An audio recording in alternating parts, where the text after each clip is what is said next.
সংসদ নির্বাচনে প্রার্থিতা নিয়ে আপিল নিষ্পত্তির শেষ দিন আজ। ওমাইরা জানাবেন আজকের শেষ দিনে কার্যক্রম কতক্ষণ চলবে আর যেসব আপিল নিষ্পত্তি হওয়ার কথা সেগুলো ফলাফল আসলে পাওয়া গেল কিনা এখন পর্যন্ত।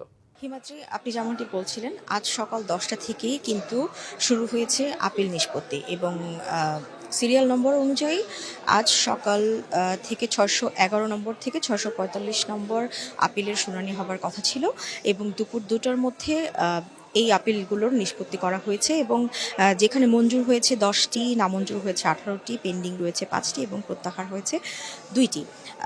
আর আরেকটি বিষয় সেটি হচ্ছে যে দুপুর 2টায় কিছুক্ষণের জন্য বিরতি ছিল, বিরতির পর 2:30টার সময় আবারও দ্বিতীয় দফায় শুনানি শুরু হয়েছে।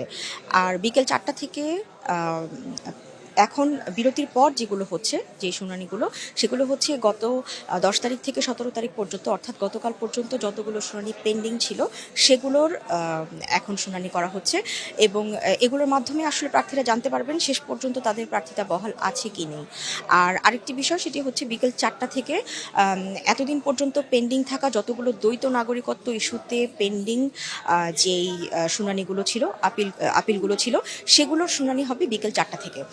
আর আমি এখন পর্যন্ত যেটি দেখেছি যে সকাল থেকে এখানে আরেকটি ঘটনা ঘটেছে, সেটি হচ্ছে ছাত্রদলের যারা নেতাকর্মীরা আছেন তারা সকাল থেকেই শুনানি শুরু হওয়ার কিছু পর থেকেই নির্বাচন কমিশনের সামনে এবং আশপাশের এলাকায় তারা অবস্থান নিয়েছে এবং তারা বিক্ষোভ কর্মসূচি করছে। মূলত 3টি দাবি নিয়ে তারা বিক্ষোভ এখনও তারা করছে। এখনও তারা নির্বাচন কমিশনের সামনে, নির্বাচন কমিশন ভবনের সামনে তারা এখনও অবস্থান নিয়ে আছে এবং তারা এখন পর্যন্ত কোনো সাংঘর্ষিক বা মারমুখী ওই ধরনের কোনো পরিস্থিতিতে এখনও তারা যায়নি। তারা শান্তিপূর্ণভাবে তারা অবস্থান নিয়েছে এবং তাদের দাবিগুলো পূরণ না হওয়া পর্যন্ত তারা পরবর্তী কর্মসূচি যখন দেবে তখন নিশ্চয়ই আমি আপনার মাধ্যমে তা দর্শকদেরকে জানিয়ে দেব। আর আপনি জানেন যে আজ বিকেল 5টা পর্যন্ত শুনানির সময়।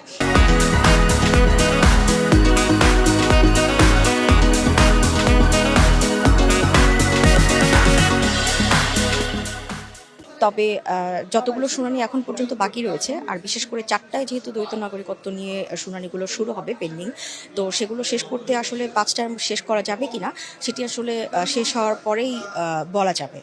তো এই ছিল এখন পর্যন্ত আমার কাছে সর্বশেষ। পরবর্তী তথ্যগুলো হাতে আসা মাত্রই আমি আপনার মাধ্যমে তা দর্শকদেরকে জানিয়ে দেব।